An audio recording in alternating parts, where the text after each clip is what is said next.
Hi. இந்த rack பாருங்க. இந்த ரேக்ல அடியில வீல் இருக்கு. இது இப்படியே சுத்திக்கும். இது வாங்கி ஒரு 2 இயர்ஸ்க்கு மேல ஆகுது. இது வந்து நம்ம ஊர் சோழன்ல வாங்கினோம். இதுக்குள்ளார எதேதோ இருந்துச்சு உள்ள. பட் நான் இங்க எப்பயுமே நான் தையல் அப்படின்னு இந்த மழை நேரத்துல தையல் ஆரம்பிப்பேன்ல, அந்த டைமிங்ல இந்த மாதிரி ஏதாவது ஒன்று கிட்ட கொண்டு வந்து வச்சுப்பேன். ஏன்னா தைக்கிறதெல்லாம் அதில் வச்சுக்கலாம் எடுக்கலாம் அப்படின்னு. இங்க பாருங்க, இந்த வாட்டி வந்து ஒரு 10-12 பிளவுஸ் தைச்சிட்டேன். தைச்சு வச்சாச்சு. இது எல்லாமே இப்போ நான் என்ன செய்யணும்னா பட்டன் கட்டணும். இந்த பாருங்க, இது பாருங்க, பச்சையிலே 3 ஷேடு இந்த மாதிரி நிறைய தைச்சு வச்சுட்டேன். இப்போ வந்து அம்மாவுக்கு தீபாவளிக்கு புடவை எடுத்தோம்ல, அந்த தீபாவளி அவங்களோட பிளவுஸ் இவ்வளோ குட்டியா இருக்கு பாருங்க. ஒரு பிளவுஸ் கட் பண்ணி வச்சிருக்கேன். இதை தைக்கணும். அடுத்தது ஃபைனலா கிரீன் ஷேடு ஒன்று ஓடிட்டு இருக்கு. அதை முடிச்சுட்டு இந்த ரேக் எதுக்கு யூஸ் ஆகுது அப்படின்னா, இங்க பாருங்க, ஆயில் கேன் இங்கே இருக்கா. இது வந்து நூல் கோக்குற சின்ன எக்யூப்மெண்ட் மாதிரி. இதை நான் உங்களுக்கு கோத்து காட்டுறேன் எப்படி நூல் கோக்குறதுன்னு. ஏன்னா ஊசியில வந்து நூல் கோக்குறது ரொம்ப கஷ்டம். அதனால அது நூல் கோக்குறது. ஒரு ஸ்கேல் ஒன்று வச்சிருப்பேன். இதுல வந்து ஃபர்ஸ்ட்ல வந்து தைக்க வேண்டிய துணிகள் வந்து இதுக்குள்ளார வச்சுக்கிறது. அடுத்தது பார்த்தீங்கன்னா இதுல வந்து இதுல நூல்கண்டு பாருங்க. இதெல்லாம் இந்த பாக்ஸ்லாம் ரொம்ப வருஷமாக வச்சுருக்கேன் நான்.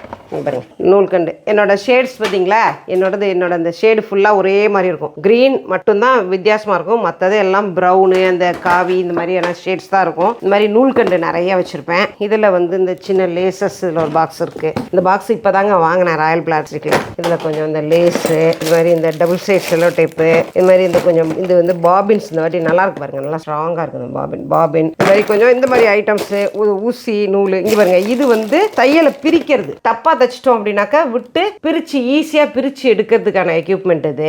இந்த மாதிரி ஐட்டம்ஸ் இதெல்லாம். இன்னும் இந்த அங்குஸ்தான் சொல்லுவாங்க, அது இல்லை என்கிட்ட. அது ஒன்று வாங்கிட்டு வந்து வச்சுக்கணும். ஹெம்மிங் பண்ணும்போது கையில குத்திடாம இருக்கும், ஊசி குத்திடாம. அந்த மாதிரி ஐட்டம்ஸ்லாம் இதுக்குள்ளார வச்சிருப்பேன். தையல் ஆர்வம் இருக்கு பார்த்தீங்களா, இதெல்லாம் பண்ணி வைக்க சொல்லும். இந்த ரேக் வந்து நான் இங்கே கொண்டாந்து வச்சுப்பேன். இதில் இது வந்து தம்பியோட ஜீன்ஸ் வந்து பழசாயிடுச்சு அப்படின்னாக்க அதெல்லாம் என்ன செய்வேன், இந்த மாதிரி எடுத்து கட் பண்ணிடலாம். இந்த மாதிரி கட் பண்ணி வச்சிருக்கேன் பாருங்க. கட் பண்ணி வச்சிருக்கேன். இதுல நிறைய பண்ணலாங்க. மேட் பண்ணலாம். இது வந்து பேக் மாதிரி தைச்சு வச்சுக்கலாம். பேக் தைச்சுக்கலாம். அதில் நிறைய விஷயம் பண்ணலாம். ஆனால் அதனால வந்து இதை நான் வந்து கட் பண்ணி வச்சிருக்கேன். மேல் பார்ட்டை வந்து தூக்கி போட்டுடலாம். அதுலேயும் நிறைய பண்ணலாம். அந்த பாக்கெட் உள்ள பக்கத்தை கட் பண்ணி நிறைய வந்து நீங்கள் நெட்டில் பார்த்தீங்கன்னா நிறைய ஐடியாஸ் கொடுக்குறாங்க. அதுக்கு என்ன செய்யணும்னா, இந்த ஃபுட்டு ஒன்று இதில் மாற்றிக்கணும். இதில் ஊசி வந்து மொத்த ஊசி மாற்றிக்கணும். இந்த ரெண்டையும் மாற்றிக்கிட்டோம்னா இதே மிஷின்லேயே அதை தைக்கலாம். சாதா ஊசிலே தைச்சா உடஞ்சிரும். இப்போ வந்து இங்கே பாருங்க, இப்போ வந்து உங்களுக்கு இந்த லைட் இப்படி போட்டுக்கிறோமா, போட்டுட்டு இதில் பாருங்க, இங்கே பாருங்க, இந்த எக்யூப்மெண்ட் இது இருக்கா, இது ஒரு சின்னதாக இருக்கா, இதை வந்து இதுக்குள்ளே விடணும் இப்படி. இப்போ இதில் விட்டுறலாம். விட்டுட்டு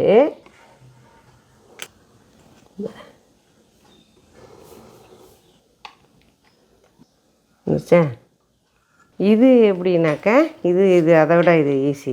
அது வேற இது வேற இது ஒன்று இருக்கா. இதையும் வந்து இதுக்குள்ளே தான் விடணும். விட்டுட்டு இதில் வந்து ஈஸியாக நம்ம கோத்தலாம். பெரிய கண்ணா இருக்கா, அதுக்குள்ளே விட்டுட்டோம் அப்படின்னா இந்த விட்டு இழுத்துக்கணும். அப்படியே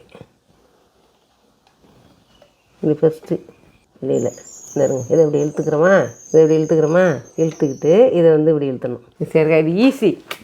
இது வந்து ஃபுல்லாக வெளியில் வரணும். இது வந்து ஃபுல்லாக ஊசிக்குள்ளார வரணும். இங்கே பாருங்க, இந்த ஊசிக்குள்ளார இது ஈஸியாக நுழைஞ்சிருது. இங்கே பாருங்க, நல்லா விட்டுறணும். பெருசாக விட்டுட்டா ஈஸி.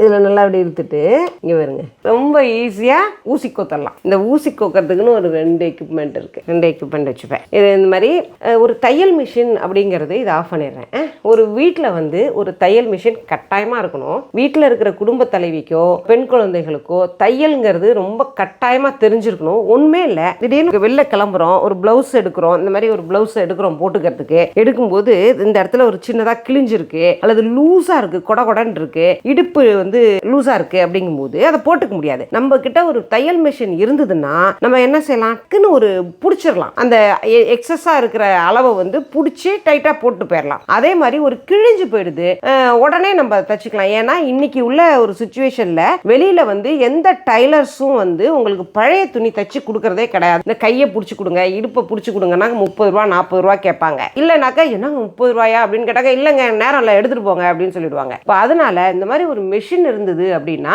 அந்த செலவுகளை பொருளாதாரத்தில் நம்ம குறைச்சிக்கலாம். தேவைப்பட்ட விதத்தில் தேவைப்பட்ட மாதிரி தச்சுக்கலாம். அதுக்கு அடுத்தபடியா போய் பிளவுஸ் சுடிதார் தைக்க கத்துக்கிட்டோம் அப்படின்னா பொருளாதாரத்தில் ஒரு லாட் அமௌண்ட் வந்து நமக்கு அதில் சேவ் ஆகுங்க. அந்த டைலரிங்காக நம்ம பண்ற செலவு செலவில் அதை நம்ம வந்து குறைச்சிக்கலாம், அந்த செலவை குறைச்சிக்கலாம். தையல் மிஷின் அப்படிங்கிறது ஒரு வீட்டுக்கும் ரொம்ப மஸ்ட்டுன்னு நான் சொல்லுவேன்.